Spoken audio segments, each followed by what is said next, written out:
Assalamualaikum warahmatullahi wabarakatuh. Perkenalkan, nama saya Muhammad Kurnian Albaru. Saya mahasiswa UINSI Samarinda.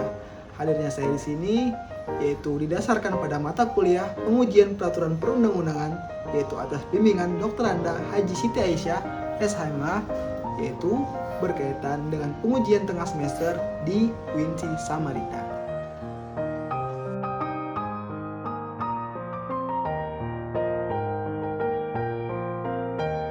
Nah, mungkin langsung saja kita mulai, yaitu bicara tentang pengujian peraturan perundang-undangan. Nah, bicara tentang pengujian peraturan perundang-undangan ini, itu tak luput dari yang namanya MK.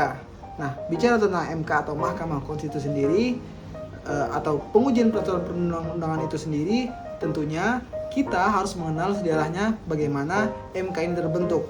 Nah, untuk sejarahnya sendiri, yaitu sejarah awal lahirnya pengujian peraturan perundang-undangan itu dibentuk oleh sebuah lembaga yudikatif atau kita kenal dengan judicial review, yang hal ini bermula pada tahun 1803, yaitu di mana Mahkamah Agung Amerika Serikat di bawah pimpinan John Marshall dalam penyelesaian kasus John Marbury versus Madison. Nah, pasti kita nggak asing dengan hal tersebut kan? Nah, dalam kasus tersebut Marbury menggugat agar surat keterangan pengangkatan hakimnya untuk disetujui dan diserahkan kepadanya, karena sebelumnya ada permasalahan yang terjadi antara John Adams, yaitu presiden yang sebelumnya menjabat, itu mengangkat hakim MK tepat beberapa saat sebelum masa jabatannya habis sebagai presiden, yang oleh presiden setelahnya yaitu Presiden Thomas Jefferson melalui sekretarisnya yaitu Madison menolak hal tersebut dikarenakan adanya konflik kepentingan yang menyebabkan SK pengangkatannya Marbury ini ditangguhkan. Karenanya ia menuntut yang dasarnya ia tuntut itu berdasarkan Undang-Undang Kekuasaan Kehakiman atau Judicial Act tahun 1789, di mana berdasarkan undang-undang tersebut MA berhak menggunakan writ of mandamus untuk memerintahkan agar pemerintah menyerahkan surat keputusan pengangkatannya.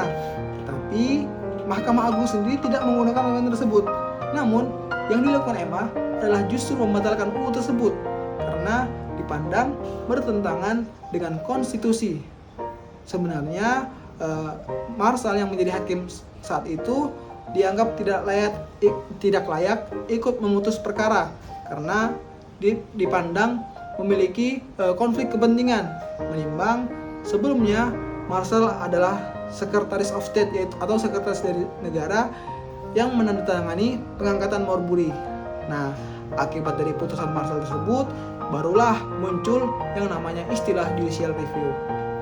Nah, yang mana artinya yaitu setiap aturan bila bertentangan dengan konstitusi sebagai the supreme of the law of the land harus dinyatakan batal dan tidak berlaku lagi, null and void.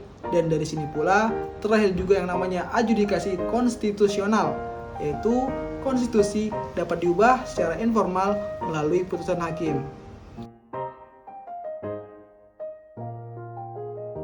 Nah, tentunya setelah membahas sejarah, saya juga akan menyinggung terkait tentang dualisme antara MA dan MK, karena seperti yang kita tahu bahwa ketentuan-ketentuan dalam peraturan perundang-undangan itu sebagaimana dijabarkan dalam pasal 24A ayat 1 dan pasal 24C ayat 1 Undang-Undang Dasar 1945 dalam perspektif pengujian peraturan perundang-undangan pada dasarnya memberikan kewenangan kepada MK dan MA dalam menguji peraturan perundang-undangan. Kewenangan yang dimaksud ini menyatakan bahwa MK hanya menguji undang-undang terhadap UUD 1945. Kemudian pengujian peraturan perundang-undangan yang di bawah undang-undang tersebut itu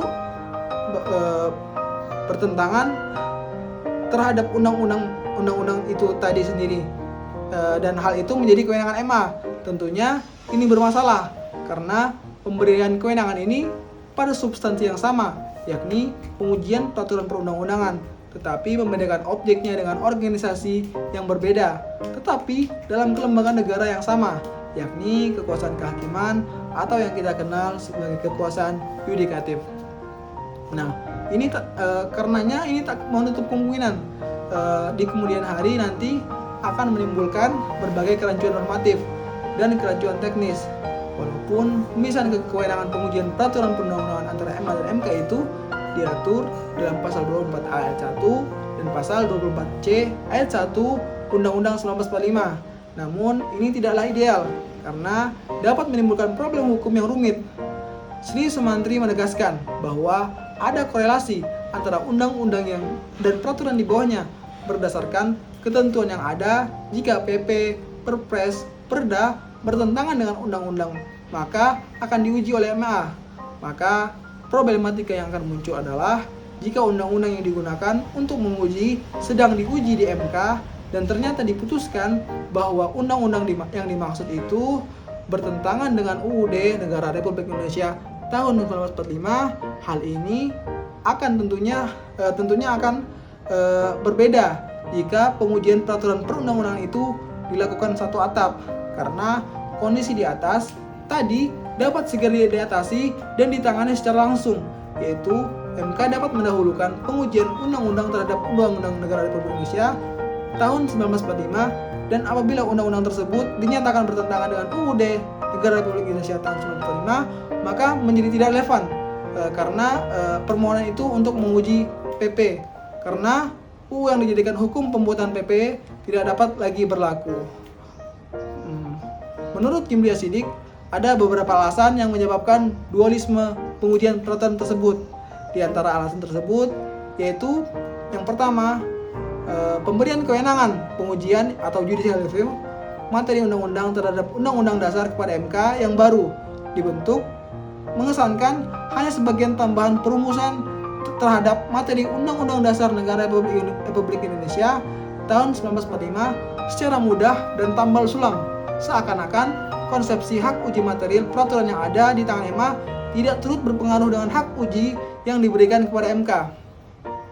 Nah, perumusan demikian terkesan seakan kurang didasarkan atas pendalaman konseptual berkenaan dengan konsepsi uji materi itu sendiri secara komprehensif. Nah, selain alasan itu juga alasan lain yaitu pemisahan kewenangan itu masuk akal untuk dilakukan jika sistem kekuasaan yang dianut masih didasarkan atas prinsip pembagian kekuasaan sebagaimana yang dianut oleh UUD NRI tahun 1945 sebelum mengalami perubahan pertama dan kedua. UUD NRI tahun 1945 setelah perubahan telah resmi dan tegas menganut prinsip pemisahan kekuasaan horizontal, mengutamakan prinsip checks and balance. Oleh karena itu, pemisahan antara materi undang-undang dan materi peraturan di bawah undang-undang itu tidak seharusnya dilakukan lagi. Nah, mungkin sekian dari saya. Saya mengharapkan dengan pemaparan materi ini kawan-kawan yang menonton dapat tertarik untuk berkuliah di UINSI Samarinda. Mungkin sekian dari saya, kurang lebihnya mohon maaf. Wassalamualaikum warahmatullahi wabarakatuh.